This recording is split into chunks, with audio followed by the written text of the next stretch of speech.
Sudah? Sudah tekan videonya? Ya.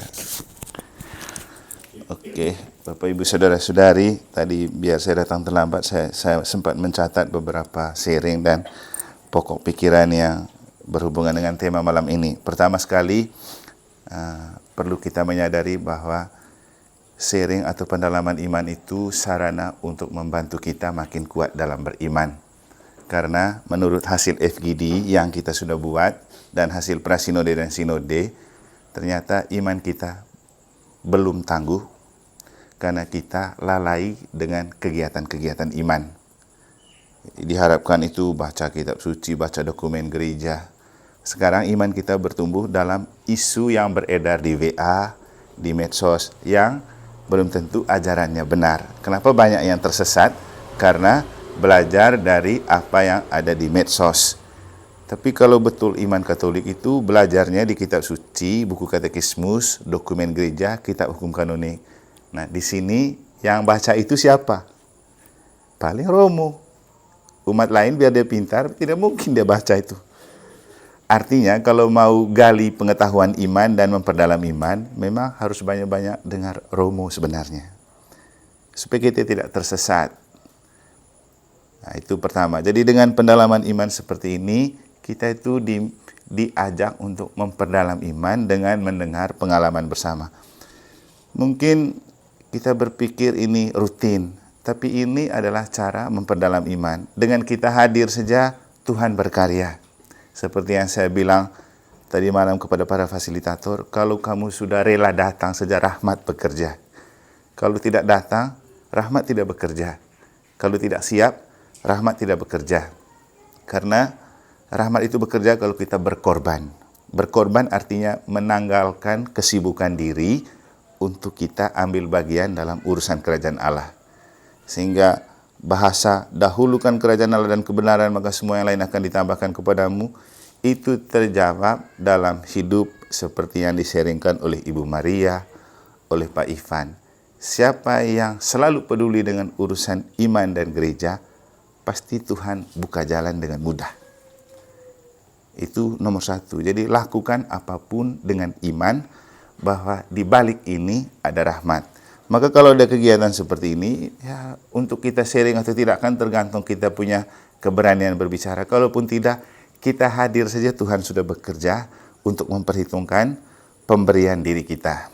Ya, jadi anjurannya nanti ajak sebanyak-banyaknya umat, kalau ada kegiatan rohani seperti ini, tolong hadir supaya kita punya iman itu kuat, ajaran-ajarannya bisa membantu kita. Maka kalau sehubungan dengan tema pada malam hari ini, sebenarnya ini tema yang sangat bagus untuk kita.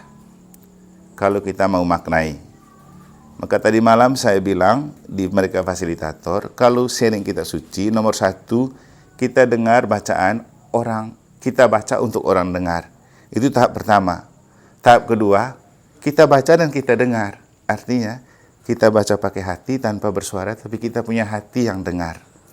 Nah, kalau kita membuka hati untuk membaca tanpa diperdengarkan ke orang, waktu itu Tuhan bekerja karena setiap sabda Allah itu ada roh, hembusan roh.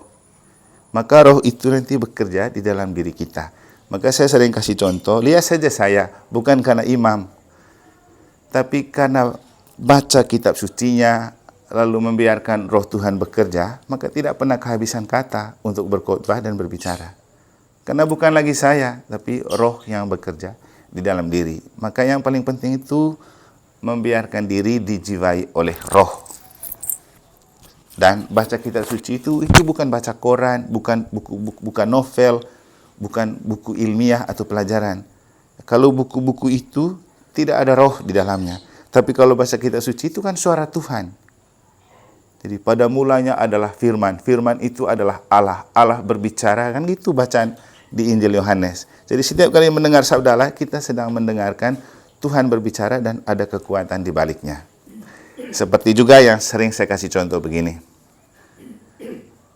Ketika kita mengatakan Tuhan sertamu dan sertamu juga. Kalau Bapak Ibu yang mengatakan itu, pasti tidak ada rohnya kan, karena bukan orang yang tertabis. Tapi kalau saya mengungkapkan itu, pasti ada roh karena sudah diurapin. Atau Dengan kuasa Allah saya mengampuni dosa dan kesalahanmu dalam nama Bapa, Putra dan Kudus. Kalau itu diungkapkan oleh orang bukan tertabis, berarti tidak ada kekuasaan dan kekuatan roh. Tapi kalau yang terurapi, ada kekuatan roh. Nah, kita semua punya kekuatan roh. Karena begitu dibaptis, kita dianugerahkan roh. Jadi, Om Epi, aku membaptis engkau dalam nama Bapa, Putra dan Roh Kudus. Waktu itu Roh Kudus itu diberikan kepada kita sebagai modal.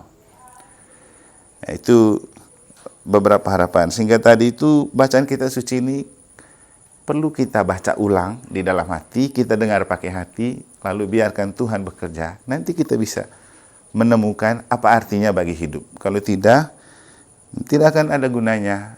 Kan jadi pedoman dan pelita itu kemudian ketika hidup kita berpedoman pada kitab suci dan diterangi oleh sabda Allah. Nah, Bapak Ibu, coba kamu lihat, membaca kitab suci untuk menemukan pengalaman sendiri dan memaknai sesuai pengalaman sendiri saja susah. Apalagi kita Romo ini membaca kitab suci untuk memaknai supaya orang punya pengalaman itu cocok. Nah, itu lebih berat lagi. Tapi kalau roh bekerja akan bisa. Nanti saya kasih contoh. Apa artinya pengalaman Pak Ivan dan Ibu Maria untuk saya, misalnya dari apa yang mereka sharingkan, itu berguna sekali. Tapi sebelumnya saya ingatkan kita tentang tema ini. Berjaga-jaga itu bisa dikasih kepanjangan begini. Berjuang jangan gegabah, berjuang jangan galau. Berjaga-jaga. Berjuang jangan gegabah, berjuang jangan galau. Karena kalau kita gegabah artinya ceroboh melakukan sesuatu tanpa pertimbangan yang matang. Makanya beberapa minggu dahulu saya bilang apa? Berjaga-jaga berarti berpikir preventif, berpikir antisipatif, bertindak preventif. Coba kalau maknai betul kata-kata itu. Berjaga-jaga berarti berpikir antisipatif, bertindak preventif. Artinya sebelum sesuatu itu terjadi, kita sudah berpikir. Nah, ini yang sering dilakukan oleh teman-teman keamanan kan? Jadi berpikir antisipatif. Sebelum terjadi, kita lakukan. Sebelum pemilu rusuh, sekarang kita sudah berpikir bagaimana cara mengantisipasi agar tidak terjadi. Kan itu namanya berjaga-jaga. Bertindak preventif artinya melakukan sesuatu yang sebelum dia terjadi, kita dahulu mengantisipasi supaya tidak terjadi. Nah, itu namanya berjaga-jaga. Nah, maka untuk kita, kalau kita betul dengar khotbah dan maknai, itu akan sangat membantu. Kalau saya pribadi, khotbah selalu saya dengar ulang, supaya mengingatkan saya bahwa saya sudah berbicara begitu. Saya harus yang lebih dahulu mencoba memulai dan melakukan. Nah, itu namanya berjaga-jaga. Jadi dengan apa yang saya khotbahkan, saya diingatkan untuk berjaga-jaga. Itu maksud berjaga-jaga. Kemudian, kalau kita berjaga-jaga menyongsong kelahiran Tuhan, seperti temanya itu, artinya kita saling mengingatkan. Sudah mau Natal nih loh, sekarang sudah Minggu Advent pertama. Jangan lengah. Ayo coba arahkan diri untuk Natal. Kita ikut pendalaman tuh untuk kita siap Natal, kan gitu, saling mengingatkan. Kita mengingatkan sesama dan diingatkan sesama, itu berjaga-jaga menyongsong kelahiran Kristus. Mengingatkan sesama contohnya. Ketika hari Minggu saya berkhotbah tentang yang paling penting dari berjaga-jaga adalah jaga kata-kata, jaga bicara, jaga perasaan. Itu untuk mengingatkan orang. Tapi serentak saya diingatkan untuk saya juga jaga kata-kata, jaga pikiran, jaga perasaan. Itu saling mengingatkan. Itu dari apa yang saya lakukan. Sekarang bagaimana saya diingatkan? Selain dengan khotbah sendiri, diingatkan dengan pengalaman orang. Contoh, ketika Pak Ivan berbicara tentang bagaimana efek yang terjadi ketika dia lupa bahwa suatu saat bawahannya sakit atau berhalangan, dan dia dimintai mempertanggungjawabkan dalam keadaan dia tidak siap. Artinya apa? Saya juga diingatkan, saya juga pemimpin. Suatu saat saya juga akan mengalami seperti itu. Maka dengan sharing ini saya diingatkan untuk berjaga-jaga supaya besok-besok juga saya tidak terjebak. Itu namanya saling memperkaya. Makanya sharing itu selalu kaya. Dan saya sendiri kenapa selalu berusaha untuk hadir, Saya mau dengar pengalaman Bapak Ibu karena itu kekayaan terbesar untuk iman saya dan untuk membangun iman Bapak Ibu. Atau contoh yang lain. Ketika Ibu Maria bercerita tentang usahanya itu diawali dengan cerita yang sederhana seperti tadi, apa yang dapat kita maknai untuk mengingatkan kita? Coba. Hanya karena di tempat kerjanya Pak John ada jual mesin cuci bekas, lalu berpikir coba laundry. Dan pemikiran itu seperti didukung oleh kondisi tiba-tiba seksi PSE mampir di situ. Iseng-iseng buat proposal tiba-tiba langsung didukung dan kemudian di ACC. Kan begitu sederhana, tidak pernah dibayangkan hal itu terjadi. Maknanya apa? Ya, Tuhan tahu selama COVID mereka buat apa untuk gereja. Kan itu. Ketika semua orang lain pada cari alasan untuk diam di rumah karena alasan COVID, mereka tetap menerobos. Mata Tuhan ini tidak pernah tertidur. Semua perbuatan baik kita selalu dilihat oleh Tuhan. Kalaupun sesama tidak melihat atau menilai tidak bagus, Tuhan itu menilai jernih. Apa yang kita buat dari hati. Maka pintu selalu terbuka dan rahmat itu mengalir dengan baik. Sehingga itulah yang dapat kita maknai. Artinya untuk kita, pengalaman ini menyadarkan kita. Jangan sungkan dan jangan banyak alasan kalau berhubungan dengan pelayanan di gereja. Karena nanti ketika kita kepepet, pada waktu itulah Tuhan bekerja dengan sangat mudah. Ini beberapa tambahan yang mungkin bagus untuk membuat kita kali berikut tetap semangat ikut sharing, karena ini kegiatan iman, dan sangat bagus untuk kita saling mengingatkan, kita mengingatkan sesama, kita diingatkan sesama, dan saya rasa itulah gereja sinodal, gereja berjalan bersama. Ketika kita terbuka kepada orang lain, mendengar orang lain mendengar kita, lalu kita merasa kita itu memang satu keluarga. Kan gitu, segala gesekan, permusuhan, dan konflik terjadi karena kita jarang jalan bersama-sama. Jalan sama orang itu tok, ceritanya itu tok, maka wawasan kita tidak pernah terbuka. Jadi Bapak Ibu mungkin bisa memaknai, saya sendiri merasa bahwa ketika banyak diundang kemana-mana, itu sangat memperkaya pribadi saya.